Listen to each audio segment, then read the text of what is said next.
নমস্কার বন্ধুরা, আজ তৈরি করে দেখাবো দারুণ একটি স্ন্যাক্স রেসিপি। এই রেসিপিটা দেখা মাত্রই আর কখনোই সিঙ্গাড়া চপ খেতে মন চাইবে না। তোমরা সন্ধ্যাবেলা চায়ের সঙ্গে এই রেসিপিটা তৈরি করতে পারো। তো এখানে দেখো, দুটো আলু আগের থেকে আমি সিদ্ধ করে নিয়েছি। এবার একটা গ্রেটারের সাহায্যে আলুটা গ্রেট করে নিচ্ছি।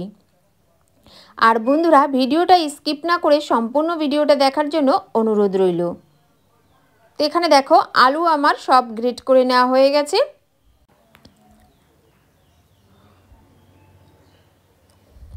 আর এদিকে আমি গ্যাসের উপর একটা ফ্রাই প্যান বসিয়ে দিয়েছি। কিছুটা দিয়ে দিলাম সর্ষের তেল। তেলটা ভালো করে গরম করে নিলাম। এখন দিয়ে দিচ্ছি সামান্য পরিমাণে জিরে, আর দিয়ে দিচ্ছি এখানে হাফ পেঁয়াজ কুচি। পেঁয়াজটা একদমই ছোট ছোট করে কেটে নিয়েছি। পেঁয়াজটা হালকা করে প্রথমে ভেজে নিতে হবে। এখানে পেঁয়াজটা আমার হালকা করে ভেজে নেওয়া হয়ে গেছে। এখন দিয়ে দিচ্ছি 3টে কাঁচা লঙ্কা কুচি। ঝালটা তোমরা তোমাদের স্বাদ মতন ব্যবহার করবে। লঙ্কাটাও ভালো করে মিশিয়ে নিয়েছি।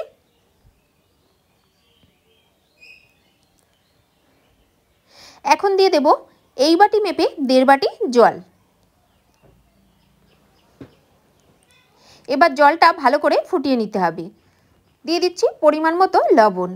জলটা ভালো করে ফুটে ওঠার পর দিয়ে দেব সেই বাটিরই 1 বাটি সুজি।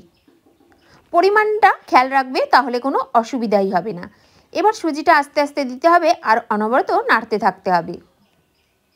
গ্যাসের ফ্লেমটা লো রেখে এবার সুজিটা রান্না করে নেব যতক্ষণ না একটা ডোয়ের আকার নিচ্ছে। তো দেখো, এখানে কিন্তু একদম একটা ডোয়ের আকার নিয়ে নিয়েছে। ঠিক এইভাবে কিছুক্ষণ রান্না করে নিতে হবে। এবার সিদ্ধ করা আলুটা আমি দিয়ে দিচ্ছি। এবার আলুটা দিয়েও ভালো করে মিশিয়ে নিতে হবে।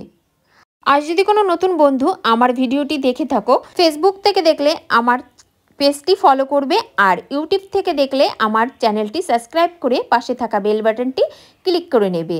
তো দেখো, আলুটা দিয়েও ভালো করে মিশিয়ে নিয়েছি। এখন 1 প্যাকেট ম্যাগি মশলা দিয়ে দিচ্ছি। তোমরা যদি হাতের কাছে ম্যাগি মশলা না থাকে তাহলে হাফ চামচ গরম মশলার গুঁড়িও দিয়ে দিতে পারো। এবার ম্যাগি মশলাটা দিয়েও ভালো করে মিশিয়ে নেব। বন্ধুরা, এই রেসিপিটা যে খেতে এত অপূর্ব হয় তোমাদের বলে বোঝাতে পারবো না। এবার ম্যাগি মশলাটা দিয়ে ভালো করে মিশিয়ে আমি নামিয়ে নিচ্ছি। এখন এই ডোটা একটু ঠান্ডা করে নিতে হবে। তো ঠান্ডা হয়ে গেছে এখানে। এবার দিয়ে দিচ্ছি 2 চামচ কর্নফ্লোর। কর্নফ্লোরটা দিয়ে ভালো করে মিশিয়ে নেব। এখানে 2 চামচের বেশি দেওয়ার দরকার নেই। ভালো করে মিশিয়ে নিতে হবে। আর হাতে লেগে যাচ্ছে যে ভয় পাওয়ার কোনো কারণ নেই। এখন হাতটা ভালো করে পরিষ্কার করে হাতে কিছুটা সাদা তেল লাগিয়ে নিলাম। এখন এর থেকে কিছুটা ডো হাতের মধ্যে নিয়ে নেব। তারপর হাতে এরকম প্রথমে একটু গোল করে নিতে হবে। তারপর একটা হাতের উপর একটু রেখে এরকম গোল টিকিয়ে তৈরি করে নেব। খুবই সহজে তৈরি হয়ে যাবে। এইভাবে আমি প্রত্যেকটা তৈরি করে নেব। বাদবাকিগুলো একইভাবে আমি তৈরি করে নিয়েছি। সুজির এই টিকিয়াগুলো দেখতে কিন্তু দারুণ লাগছে আর খেতে অপূর্ব স্বাদের হয়।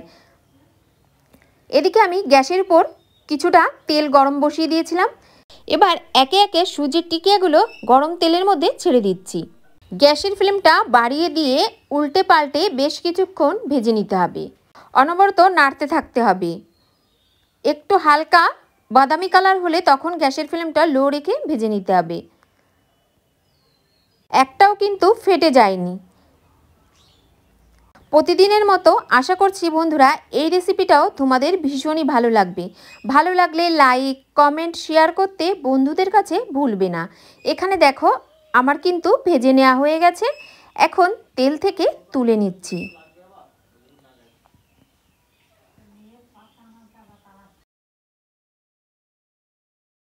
এখানে তেল ঝরিয়ে আমি তুলে নিয়েছি। বাদবাকি ব্যাচটা আমি একইভাবে ভেজে নেব।